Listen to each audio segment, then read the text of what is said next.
Hello friends, आज के इस नए वीडियो में हम न्यूक्लियर फिजिक्स के जितने भी इंपॉर्टेंट क्वेश्चन एग्जाम में पूछे गए थे एमएससी फिजिक्स एंट्रेंस एग्जाम में, तो सारा कुछ डिस्कस करेंगे हम। तो आज की इस वीडियो में अगर आप बीएचयू का एंट्रेंस एग्जाम देने वाले हैं, बीएचयू एमएससी फिजिक्स का, तो उन सभी स्टूडेंट के लिए काफ़ी हेल्पफुल होगा जो एमएससी फिजिक्स का एंट्रेंस एग्जाम देने वाले हैं, चाहे वो किसी भी यूनिवर्सिटी में एग्जाम देने वाले हों, चाहे उनका कोई सा भी यूनिवर्सिटी हो, चाहे उनका बीएचयू हो, जेएनयू हो, डीयू हो, एएमयू, जेएमआई, जितने भी सारे यूनिवर्सिटी हैं, सेंट्रल यूनिवर्सिटी, सभी के लिए हेल्पफुल होगा। तो ये सारे ही क्वेश्चन बीएचयू में क्वेश्चन पूछे गए हैं। तो आप देख सकते हैं 2014 में ये क्वेश्चन आया था। जो न्यूक्लियर वॉल्यूम है वो प्रोपोर्शनल होता है ए के। यहाँ पर जो ए है वो मास नंबर है, यानी जो न्यूक्लियर वॉल्यूम है वो प्रोपोर्शनल होता है मास नंबर के। तो बीएचयू में क्वेश्चन पूछा गया था 2014 में। और जो रेडियस फार्मूला होता है R इक्वल टू होता है R0 ए की पावर 1/3। और जो न्यूक्लियर वॉल्यूम है वो प्रोपोर्शनल होता है मास नंबर के। तो एक ये कॉन्सेप्ट हो गया जो कि हमेशा एग्जाम में पूछा जाता है, और ये सारे क्वेश्चन एग्जाम में पूछे गए हैं। तो एक क्वेश्चन आया था बीएचयू में 1s2 + 2 हीलियम-3। तो यहाँ पे इस रिएक्शन को बैलेंस करना था। यहाँ पे सिर्फ अल्फा का था 2 हीलियम-4, और प्लस में क्या बनेगा ये बताना था। तो जो बनेगा आप यहाँ देख सकते हैं, परमाणु क्रमांक यहाँ 1, यहाँ 2, तो टोटल 3 है। तो यहाँ पर 2, यहाँ पर 1, यानी बैलेंस करेंगे हम, 2 1 3 हो जाएगा। और जो एटॉमिक वेट है वो 2 और 3 है, 3 2 5 है। तो यहाँ पर 4 पहले से गिवन था, मतलब यहाँ पर जो होगा वो 1 होगा। तो ऐसे हम इक्वेशन बैलेंस कर लेते हैं। तो ये न्यूक्लियर फिजिक्स में ऐसे क्वेश्चन एग्जाम से बनते हैं। तो ये क्वेश्चन 2014 में पूछा गया था बीएचयू में। नेक्स्ट क्वेश्चन है बाइंडिंग एनर्जी। जो बाइंडिंग एनर्जी है वो मेजरमेंट करता है स्टेबिलिटी को, यानी जो बाइंडिंग एनर्जी है वो स्टेबिलिटी को बताता है। जो सबसे अधिक बाइंडिंग एनर्जी होती है वो 26 Fe56 का होता है, यानी 26 आयरन 56, 26 Fe56 का मैक्सिमम बाइंडिंग एनर्जी होती है, यानी लोहा का बाइंडिंग एनर्जी सबसे अधिक होता है, और वो होता है 8.8 मेगा इलेक्ट्रॉन वोल्ट प्रति न्यूक्लियन। तो सबसे अधिक बाइंडिंग एनर्जी 26 Fe56 का होता है, यानी 26 Fe56 का होता है। तो क्वेश्चन में अगर आपको 4 ऑप्शन गिवन है तो सिर्फ आप 26 Fe56 को ही टिक करेंगे। ये सबसे अधिक मैक्सिमम बाइंडिंग एनर्जी अगर क्वेश्चन में आपसे पूछता है। और जो सबसे कम बाइंडिंग एनर्जी होती है, मिनिमम बाइंडिंग एनर्जी, तो वो होती है 1H1 का या प्रोटॉन का। और इसकी जो बाइंडिंग एनर्जी होती है वो 1.125 मेगा इलेक्ट्रॉन वोल्ट प्रति न्यूक्लियन होता है। और सबसे अधिक होता है 8.8 मेगा इलेक्ट्रॉन वोल्ट प्रति न्यूक्लियन, वो होता है 26 Fe56 का। तो ये आपको दोनों ही याद रखने हैं, ये क्वेश्चन एग्जाम में पूछा गया है। तो ये आप सभी के लिए इम्पोर्टेंट है सारे क्वेश्चन। नेक्स्ट कॉन्सेप्ट है 4 नंबर पर है सरफेस एनर्जी टर्म्स। यहाँ पे जो सरफेस एनर्जी है वो प्रोपोर्शनल होती है 4πr² के। या तो आप इसको लिख सकते हैं surface energy equal to -A0 A की पावर 2/3। और जो वॉल्यूम एनर्जी है EV वो इक्वल होता है AV × A के। प्रोटॉन के रिपल्सन के कारण जो टोटल कूलम्ब्स एनर्जी है, कूलम्ब एनर्जी को EC से लिखा गया है। यहाँ पर EC equal to -AC × Z कोष्टक में Z-1/A की पावर 1/3 होता है। रिपल्सन के कारण टोटल कूलम्बिक एनर्जी है ये। और जो पेयरिंग एनर्जी है, पेयरिंग एनर्जी को EP से लिखते हैं। तो आप देख सकते हैं pairing energy EP equal to 1 × AP/A की पावर 3/4। यहाँ पे जो EA है उसकी वैल्यू होती है -A0 कोष्टक में A/-2Z² और यहाँ पे जो EP है, जो पेयरिंग एनर्जी है वो ऑड इवन या इवन ऑड होता है। और क्वेश्चन पूछा गया था mean life T mean equal to होता है 1/λ।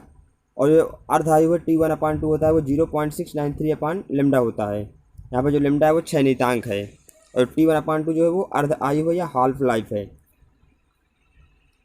और क्वेश्चन यहाँ पूछा गया था -dN/dt वो प्रोपोर्शनल होता है n के। यहाँ पर जो कैपिटल N है वो नंबर ऑफ एटम्स है present in sample.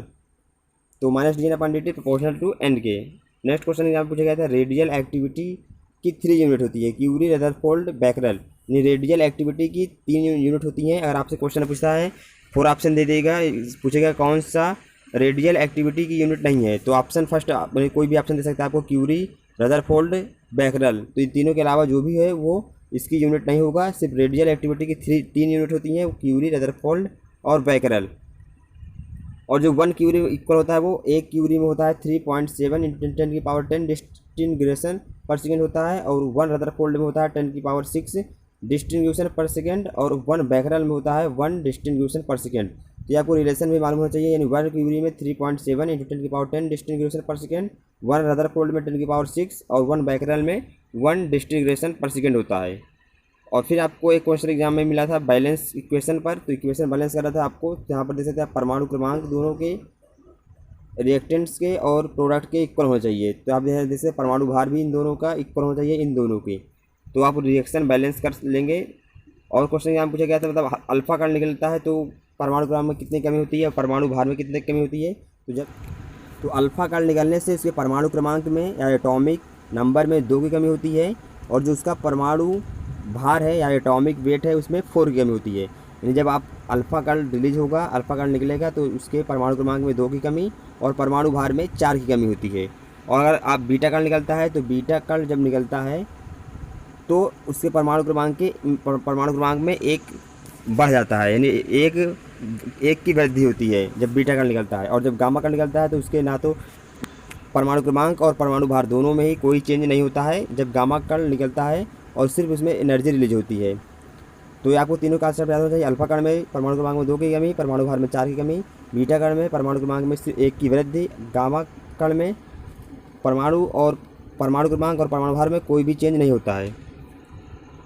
Next concept है अल्फा रे। तो अल्फा रे जो होता है वो ग्रेट आयोनाइजिंग पावर होता है एंड लो पेनेट्रेटिंग पावर, यानी अल्फा रे में आयोनाइजिंग पावर ज़्यादा होता है और लो पेनेट्रेटिंग पावर कम होता है अल्फा रे के लिए। और गामा रे के लिए लो आयोनाइजिंग पावर, गामा रे के लिए आयोनाइजिंग पावर लो होता है और हाई होता है पेनेट्रेटिंग पावर। तो ये आपको कॉन्सेप्ट पता होना चाहिए।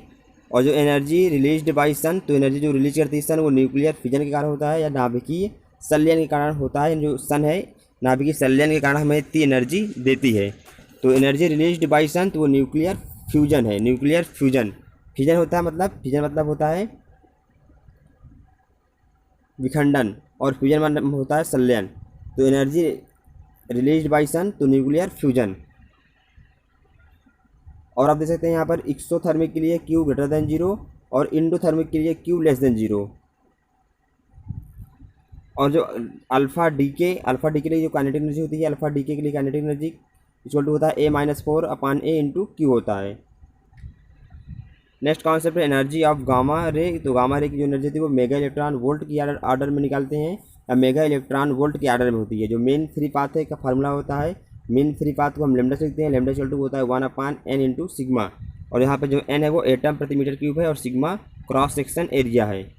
और एग्जिस्टेंस ऑफ मैजिक नंबर, अगर आपसे क्वेश्चन मैजिक नंबर पूछता है तो existence of magic number shell model से एक्सप्लेन कर पाते हैं इसको। जो मैजिक नंबर है वो 2, 8, 20, 28, 50, 82, 126, यानी ये सारे ही जिसके परमाणु क्रमांक या परमाणु भार में ये नंबर होते हैं वो बहुत ही स्ट्रॉन्ग होता है। अगर कोई पार्टिकल या न्यूक्लियर प्रोटॉन न्यूट्रॉन या प्रोटॉन प्लस न्यूट्रॉन का सम इन नंबर को रखता है तो वह ज़्यादा स्टेबल होता है। स्टेबल डिस्ट्रीब्यूशन को शो करते हैं मैजिक नंबर कहलाते हैं। और नेक्स्ट कॉन्सेप्ट है 1H1, 1H2, 1H3 proton, deuterium, tritium, hydrogen के आइसोटोप्स हैं। इनमें 1H3 रेडियो एक्टिव होता है, यानी 1H3 जो है वो रेडियो एक्टिव है। और नेक्स्ट कॉन्सेप्ट है न्यूक्लियर मैग्नेटॉन। तो न्यूक्लियर मैग्नेटॉन का फार्मूला होता है, न्यूक्लियर मैग्नेटॉन को म्यू से लिखते हैं। न्यूक्लियर मैग्नेटॉन म्यू इक्वल होता है EH/4π×MP। यहाँ पर जो MP है वो मास ऑफ प्रोटॉन है। बोहर मॉडल का जो बोहर मॉडल है वो म्यू इक्वल टू EH/4πMe। यहाँ पर जो Me है वो मास ऑफ इलेक्ट्रॉन है। नेक्स्ट कॉन्सेप्ट है NMR, nuclear magnetic resonance. Magnetic moment of nucleus को मेजर करने में किया जाता है NMR का प्रयोग। तो इस वीडियो में इतना ही बताना था आपको। यानी न्यूक्लियर फिजिक्स में कितने क्वेश्चन एग्जाम में पूछे गए थे, सारे ही इंपॉर्टेंट क्वेश्चन हैं। आपको इससे ज़रूर कुछ ना कुछ हेल्प जरूर मिलेगी। तो इस वीडियो में इतना ही, मिलेंगे आपसे बहुत जल्द किसी नेक्स्ट वीडियो में।